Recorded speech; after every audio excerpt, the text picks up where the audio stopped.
You are listening to How to Get Over Your Ex, episode number 354, How to Meet Commitment Ready Men After Heartbreak with dating expert Torah.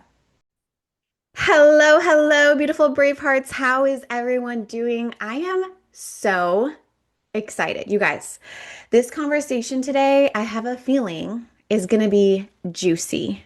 Juicy and delicious, which is right on track for summertime.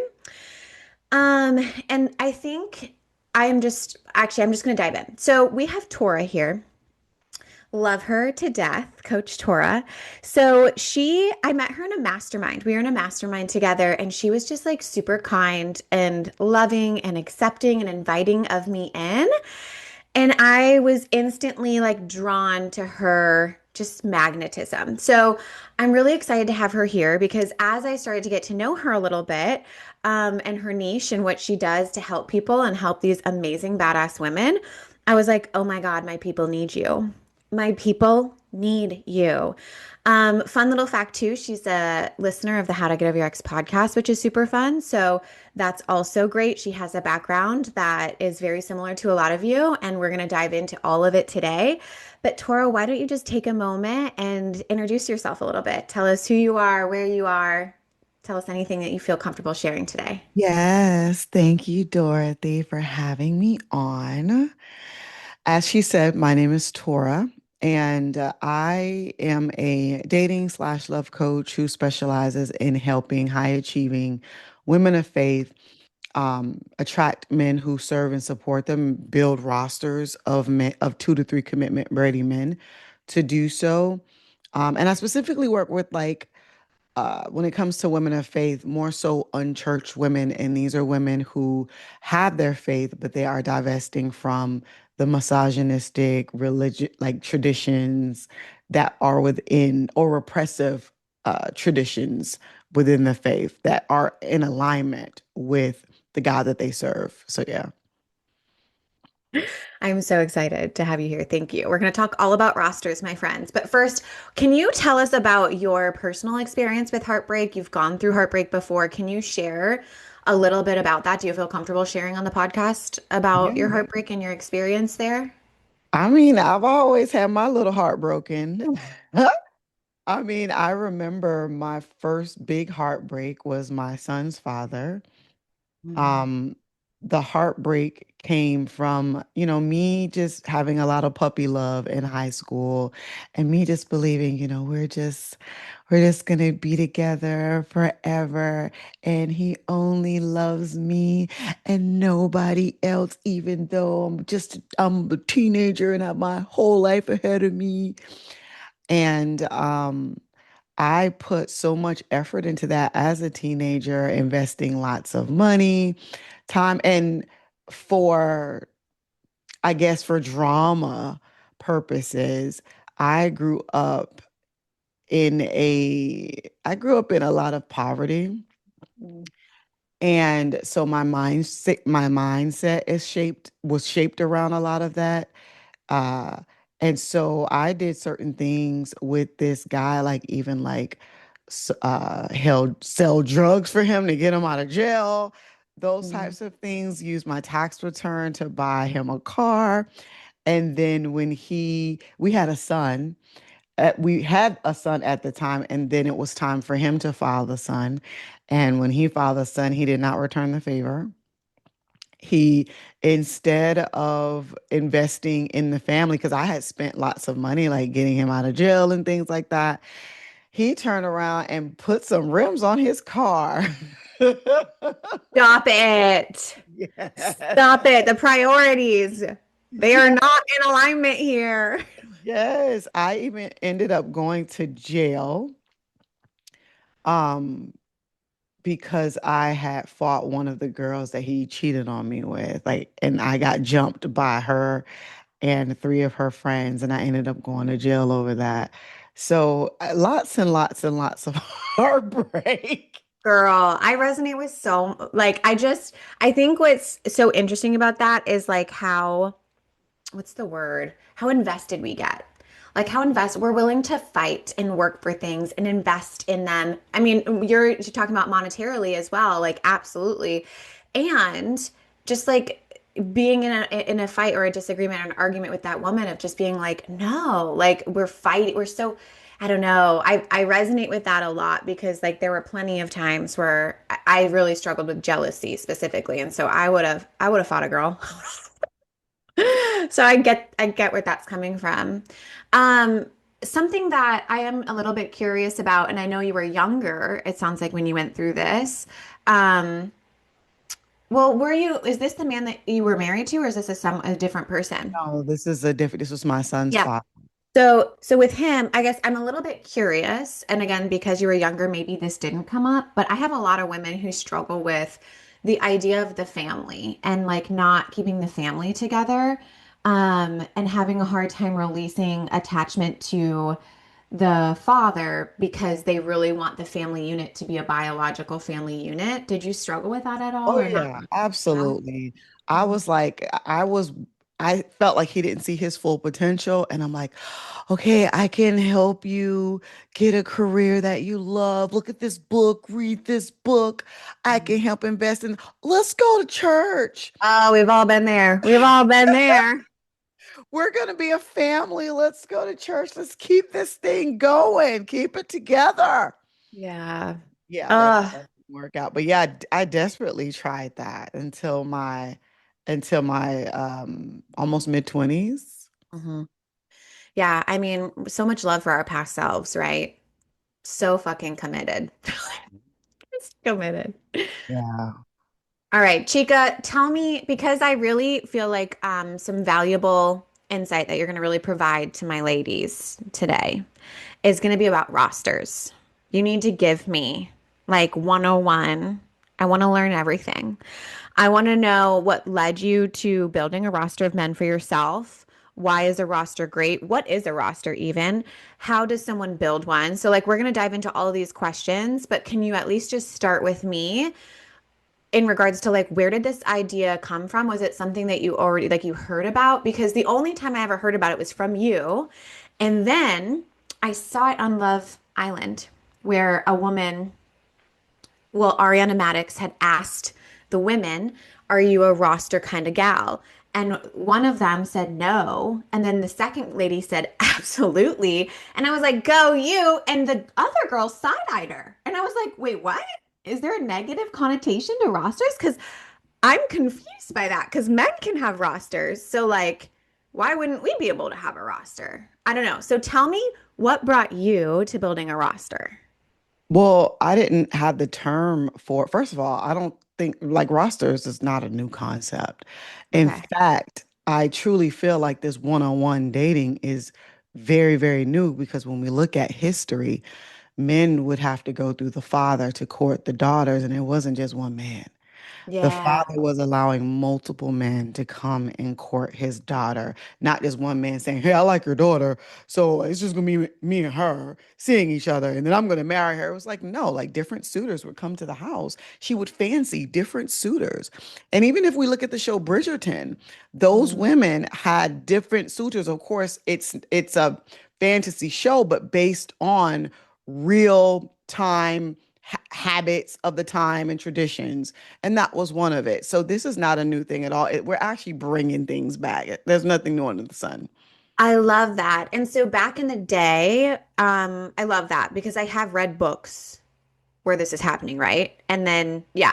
So back in the day, was it called a roster or is the term roster new? Like The term is a new term, but the the concept. strategy is Mhm. very, very, yeah, the concept is very, very similar. Of course, we execute it differently because women are not indebted to their fathers to be passed along to a man. We don't rely on our dad, to help us find or to pass us along to men in that way.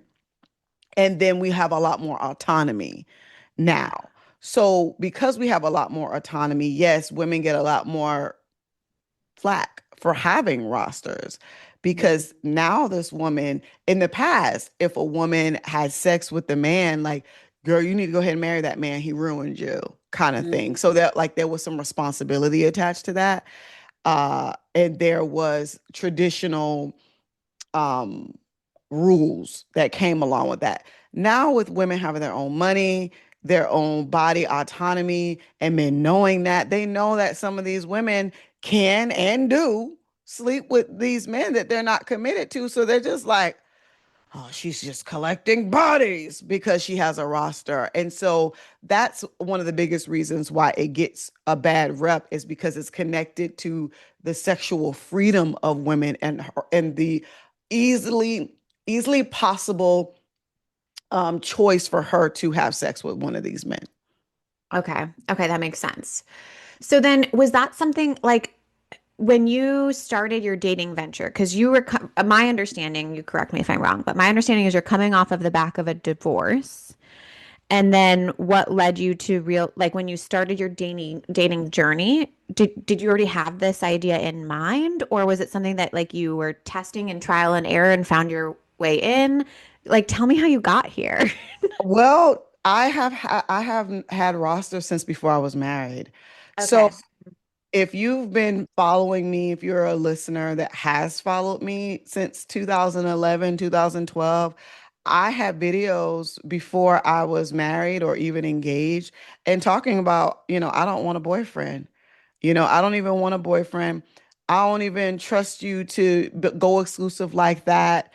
I gotta test it out. I gotta just look at all the men and see. And that was in my 20s of making those videos.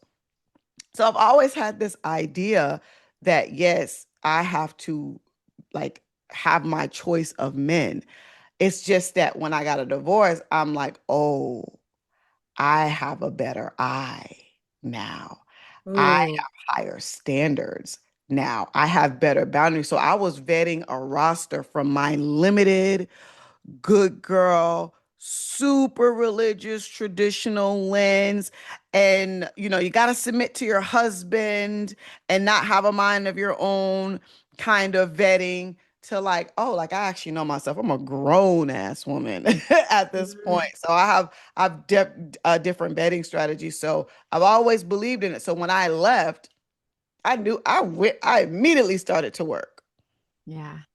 Oh, I love that so much. That's so cool. So I really am, you and I will have to have a separate conversation. I'm so curious in your human design. Are you into human design at all? Yeah, I'm a manifesting generator. Are you, what's your profile though? Do you Okay, know I your don't know that. I numbers? don't know that much.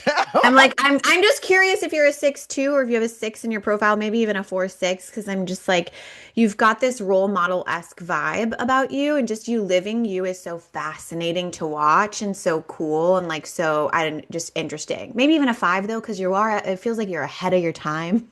So Oh my gosh, that separate is so. conversation. You and I will have to get on a phone call and we'll look at it together and look. But okay, so tell us a little bit about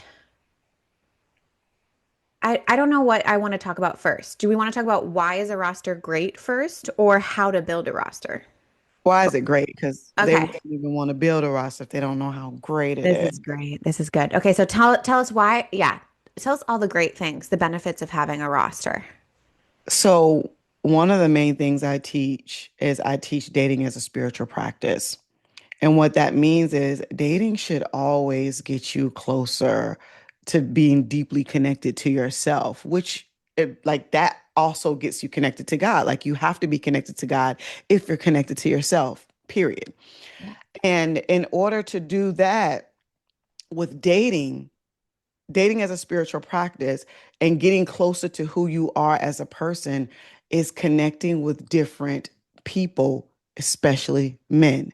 So when you're connecting to these different men, you're not doing this just so you can distract yourself from the main man that you want. A lot of women have a roster because they're in love with one man, emotionally exclusive, and they just have these other men to kind of distract them, Mm. or so that they can just use all the men for what they can like take from them. Dating, when you date multiple men, you are literally watching for not only your patterns that would never come up if you were not in relationship. And when I say relationship, I just mean with another human being and not in an exclusive connection. Mm.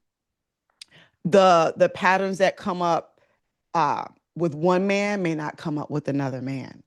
So you 100%. might Yeah. be dating one man and like, oh, you feel like I never have to worry about this again. And then this other man triggers that wound. You would never know because you're Mm, still stuck on one man, not realizing that this jealousy is triggered in this man, but not that man. yeah. Or you have this trigger of abandonment with this particular man, but not that man. But if you're only dating one man for 1 to 2 years with no commitment, just trying to figure out where things go, you don't get to see the triggers and you don't get a chance to heal them.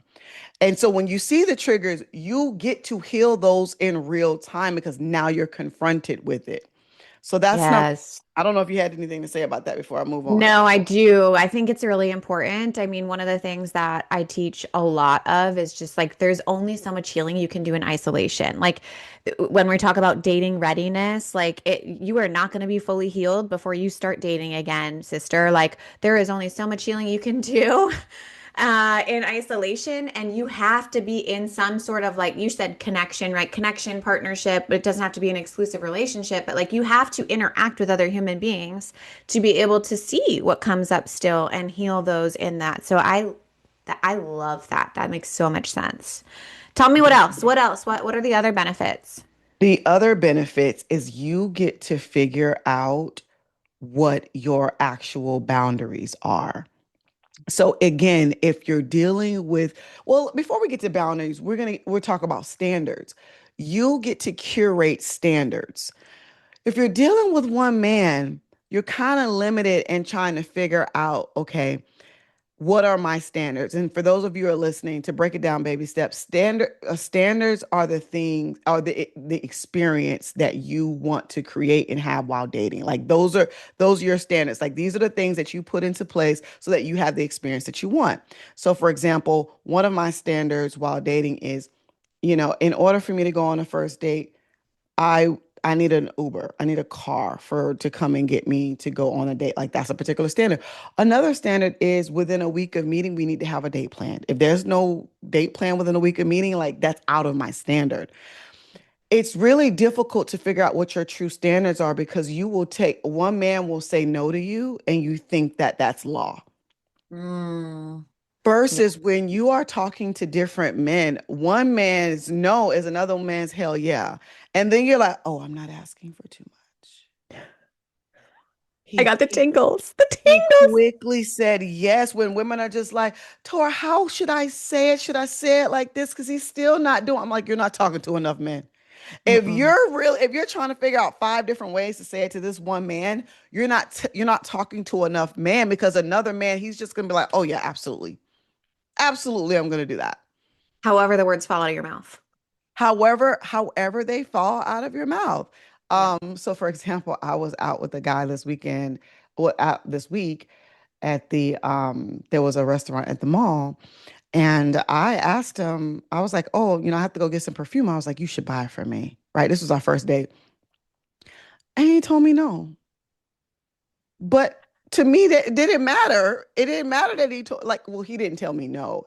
He basically said on the first date, and I'm like, why not? Why I'm not? like, Or like, I'm like, why it's not? He was weird like, that you don't want to. right. And he says, well, I just want to know about the other guys that you're dating. But because I have gone out with so many different men, like this isn't an issue, then Mhm. I'm not thinking that I'm doing too much. Yeah, or that you've He done something wrong.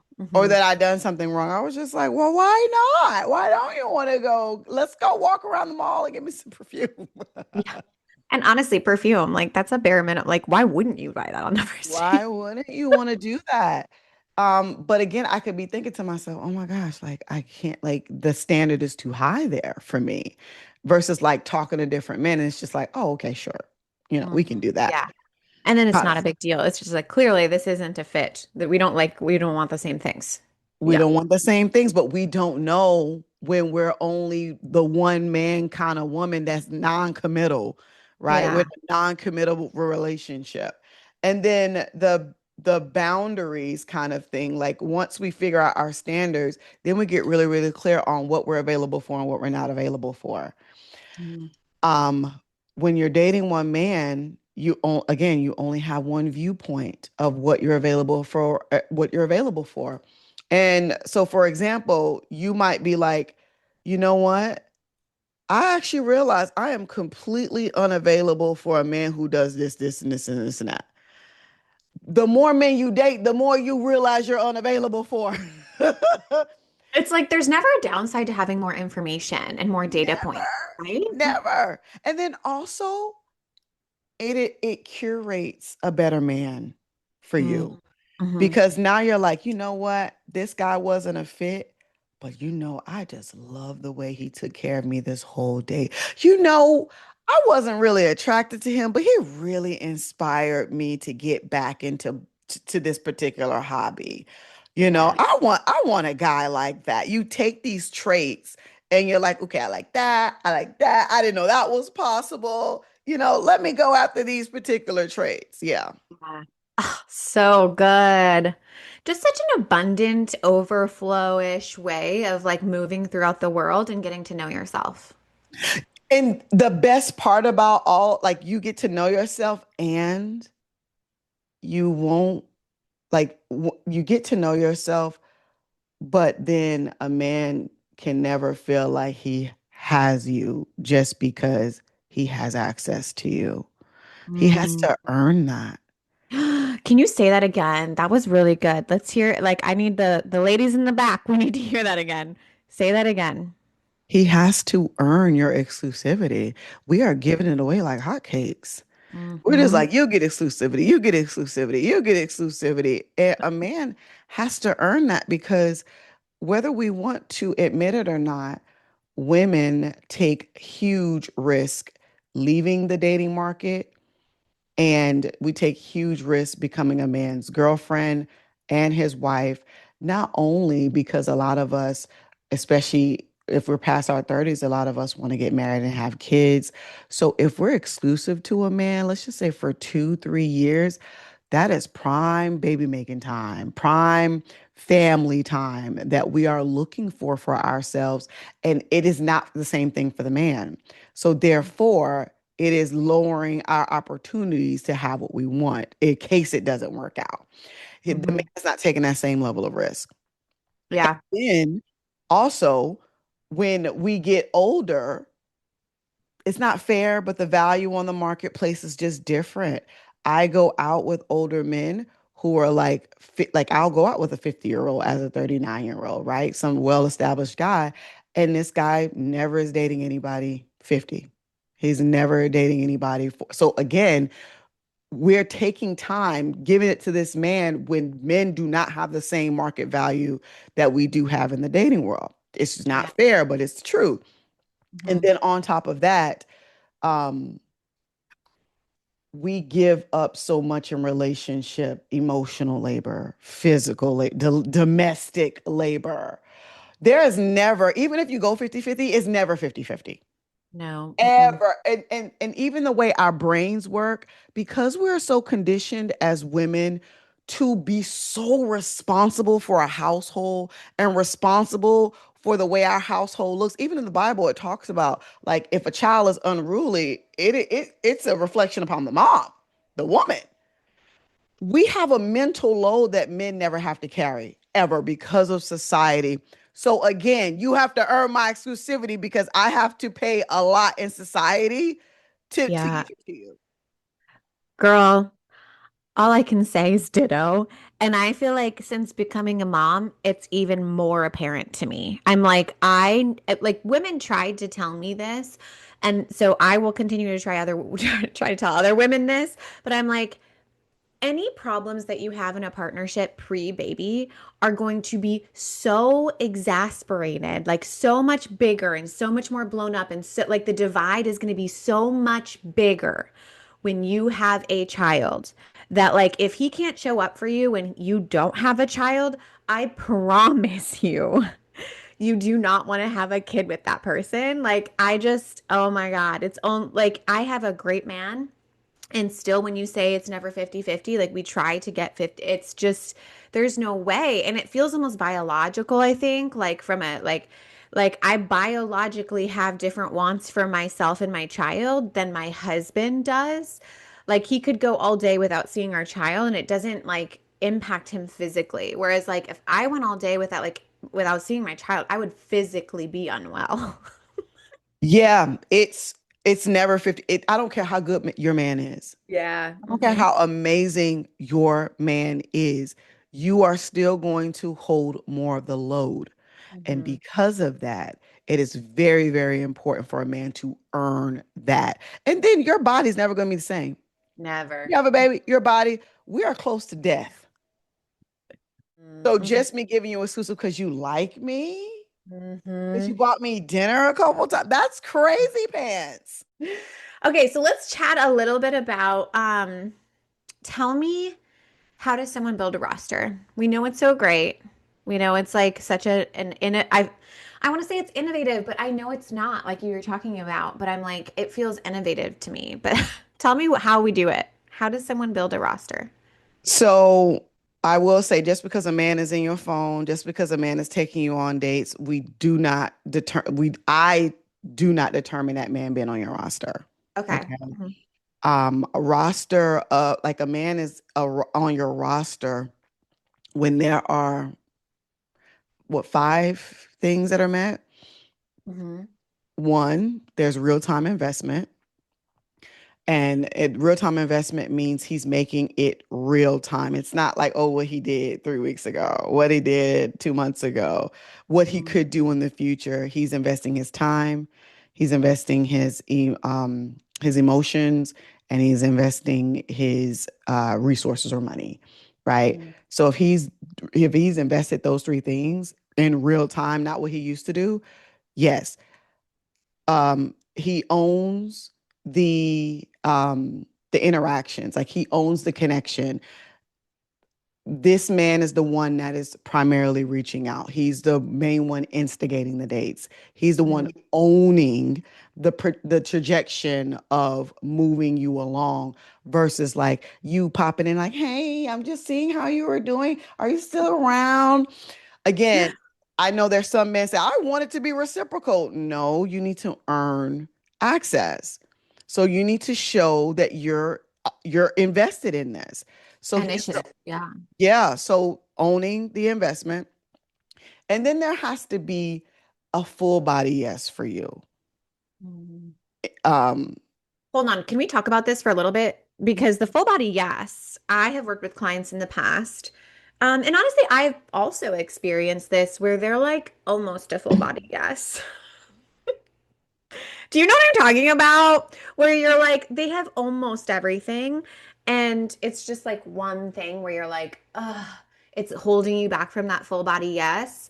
And tell me your way of handling situations like that. Well, if you feel like sharing, would you? well, it depends. So my full body yes, like this yes has to be um like this full body yes has to be okay. I am a yes for this experience, Mm, not necessarily he has to check off the box to be my husband. This is just roster. okay, We love don't it. vet men for husbands when they're on the roster. There's another vetting for that. It's more Mm, intense. okay, okay, okay. This is good. Good, good, good. This is just, I'm saying I'm a full body yes for the experience. So when I am talking to him, I am a yes to being attracted to him. I am a yes to he doesn't drain me. Like there's a lot of times like we're interacting with the guy, but we feel drained by him because of whatever negativity he has going on. He's hot and cold. He has us questioning ourselves. We're overthinking things. We feel gaslit. It's not a full body there. We're No, trying to like force things to happen. We're just like, man, that was an exhausting phone conversation. that sounds like a full body ick to me. Right. A full body ick. It's kind of like, it's not a full body yes.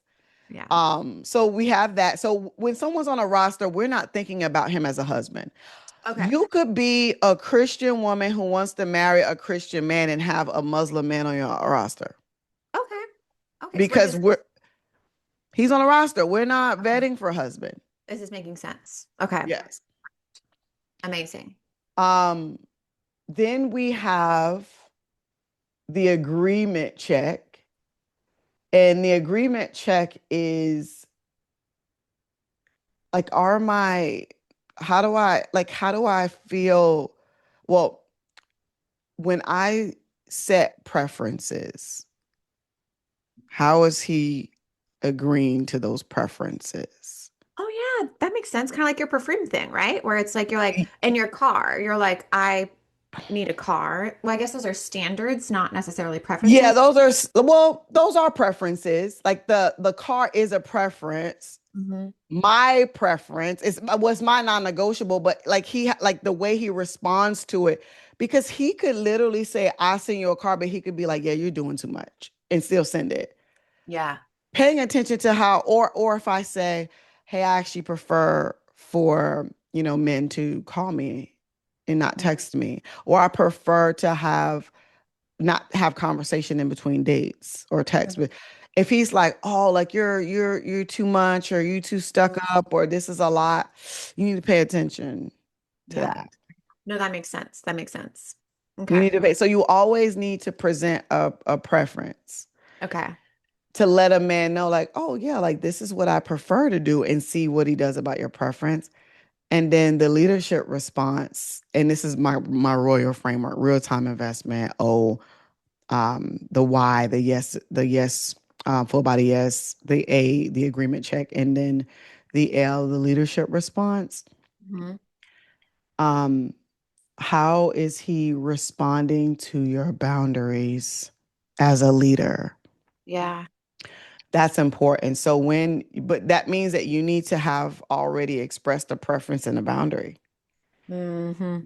You can't be adding into your roster without expressing a preference or a boundary. Oh, that's good. That's great practice. If you haven't expressed it, you don't have enough data to add a guy to your roster. Cool.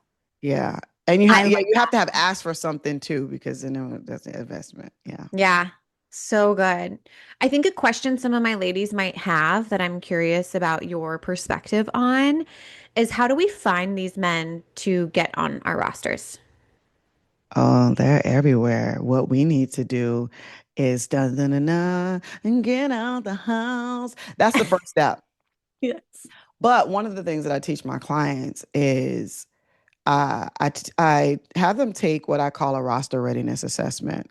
Hmm. And the roster readiness assessment is an assessment of like 50 questions they have to answer in different categories. It vets them based upon their level of good girl, people pleasing habits, from their level of social activity, their environment, their dating activity, and then it spits them out a score.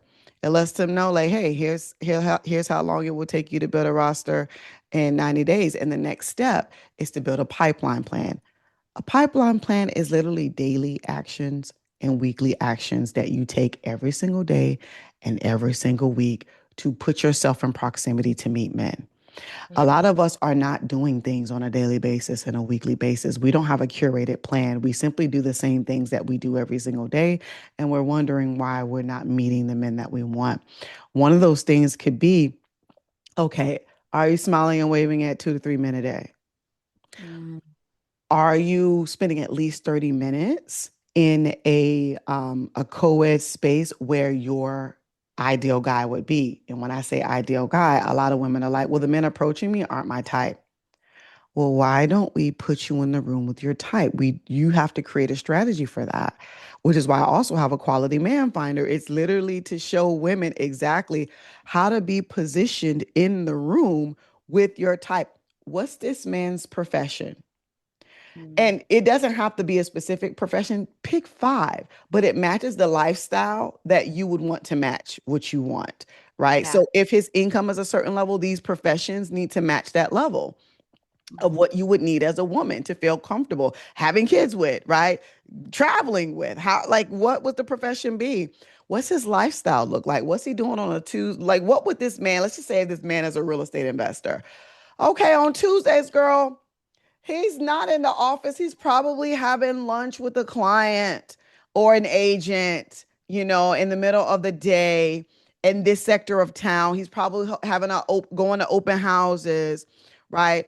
What is his Saturdays looking like? Like, we have to determine what this man's lifestyle, where's the overlap? Yeah. If you're not drinking coffee where he's drinking coffee, you This know? is, yeah, I'm really glad you brought this up because this is really important from like a high level spiritual concept. Now, when we think about creating an outcome of any sort, we talk about as coaches and I mean, even therapists, all the manifestation, all of it.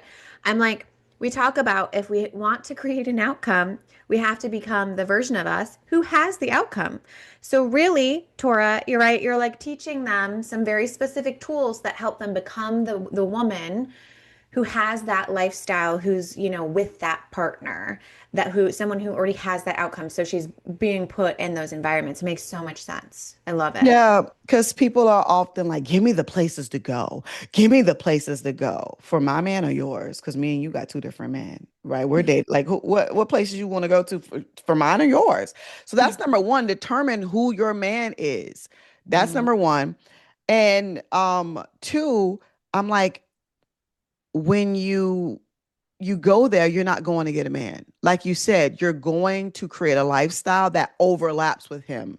Mhm. He's not necessarily going out there to meet women. He's living his life and he bumps into women. You need to be one of those women that he bumps into, but you can't because you're going to the same three places every day and you're not overlapping where he's at. You're working at home from your bed that's not made, and he's working at a coffee shop or a co-working space, or you get what I'm saying? Like Yeah. he's working different places.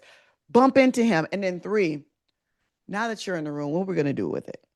Because I'll have ladies that end up in the room with their man and they don't know what to do with that. They don't know what to do, and the room is full of them. I am the most awkward person, Tora. So, like, I resonate with this deeply. My husband and I joke all the time about this. And we were watching a show last night, and he's like, oh, this girl, she's so awkward. And I was like, that's me. Like, I am that person. And he's like, you're right. You are. You are pretty awkward. I walk into a room with people, I could be in corporate suits, and I'm like, do you guys want to talk about our inner aliens? I love that though. Like, because you get to find your person, you get to Yeah. find your people. Like, 100%. let your freak flag fly, Dorothy. I Girl, love that. it's flying. It is flying. No, I love that. Um, Typically a lot of the ladies are like when they enter a room. Now they become Speedy Gonzalez. Beep, beep. They're like running to the nearest seat in the corner, running to their friends. They're not even taking in the room and just allowing their body to just consume the room, allowing their energy to be felt. There's people that you see and there's people that you feel. Oh, Tora, this is so good because I feel this way about you. And I've never been in a physical room with you, but I've been in Zoom rooms with you. And I feel that way. Like as soon as you get on the screen, everything slows down. I feel like magically touched by you. I feel like I feel like I'm being hugged by you the whole time I'm in a Zoom room with you. And so like I didn't realize that this was like a thing you teach, but I'm like, oh my God, that is the experience that I have with you. How Oh cool is yeah, that? no rushing, slowing everything down, taking your time, consuming the space, allowing people to feel you in the space, including men. Men Mhm. have to feel you, but we're so busy like, okay, I'm here. Let me go in the corner. Let me just hope someone approaches, and it doesn't work that way. So once we're in the room, now we have to be felt in the room, and then that's another, strategy from Yeah, there. so good. Tora, this is so delicious. I appreciate you so much. This is so helpful for so many people, including myself, even though I'm not building a roster, but I like it for all the other reasons. Um, is there anything else that you feel like is important that my audience knows about based off of the discussion that we've had today, or anything else that you would like to share if you knew you were speaking directly to like someone who's kind of going through the thick of heartbreak right now? I always say always available for heartbreak. Mm. My clients are all like, they'll say, like, I just don't trust men. I just don't, I'm really guarded. And I'm like, why do we have to trust men? Like, why do we need to trust men? Why don't we trust ourselves enough to handle whatever comes from a relationship with a man? And that's possible heartbreak. I recently had a guy on my roster break up with me last year, and it was rough. I was outside every single morning walking for an hour, crying my eyes out. And I had made the most money that I've made in a very, very long time of just being open to the heartbreak and not abandoning myself in the process and not looking to other men on the roster to fill the void, to run to, and just sticking with myself and letting myself know like this is okay. Like this heartbreak is growing you and it's Mhm. helping you. And you have to be available for heartbreak to have the most abundant love ever. So always be open to heartbreak. You can do it, you can go through it, and it's very, very important to your well being. You can use heartbreak to make more money, to make more friends. Heartbreak is amazing when you know how to channel that kind of energy. So I would Yeah. say always be available for the heartbreak because that's where you receive the most abundant love. Girl, I love that. As a heartbreak coach, I'm like, yes, sister, yes. We've been saying this, right? So important, you guys. Heartbreak like is a point in your life where you get to like choose the trajectory. And there's like two main trajectories. Tora gave you like the bright side trajectory that I really hope all of you opt in for. It is like such a better way to opt through it and like let yourself feel the feelings, all that. Okay. I love that. And trust. You said something about trust too, which I love that. Of like, we don't have to, I think it's more important to trust in a higher faith, God, universe, whatever that is for you, and then trust in yourself, right? And Yeah. when you have those trust in those two layers, like the trust for other people will come when they've shown you that they're trustworthy. Yeah, we put like we have all of this trust in other people when we literally can just put the again, trust in God, trust in ourselves to make the best decision when anything comes up. Because even if you have a husband, even if you have a partner, anything can happen and you're trying to avoid heartbreak. And I'm not gonna trust this person because like what if we didn't ever have like what if we could just focus on knowing that we will be okay? Yeah. Like we would be okay because we know how to navigate the heartbreak and be with it and just understand the possibility. And because of that, I'm like, I'm willing to have my heartbreak broken 10 more times. I'm okay with it. Especially because, like you said earlier, like heartbreak can lead to these beautiful, abundant things like more money and more people and more connections, more love, all of it. Amazing. I made the most money that I had when I got my heart broken in a very, very long time. Oh, I Mhm. love you, Tora, so much. Like, seriously, thank you. You are such a magical human being. I appreciate your time. I appreciate your energy and your attention and your presence here today. All of my people love you so much. So, thank you, thank you, thank you. Can you please let us know where they can find you? So you can find me on Instagram. I hang out there, at Torah. You'll probably find me on other platforms, but I'm not present.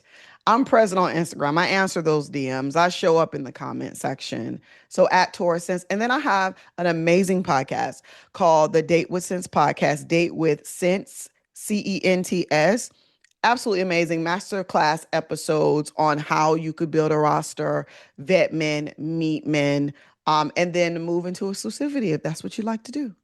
Ugh, I love it. So good. Thank Yay. you, Dorothy. I Of love you course. more. I love you. And we'll link all of those in our show notes, my friend, so it's easy for you to find and click on. Thank you. Again, I love you. I love you more.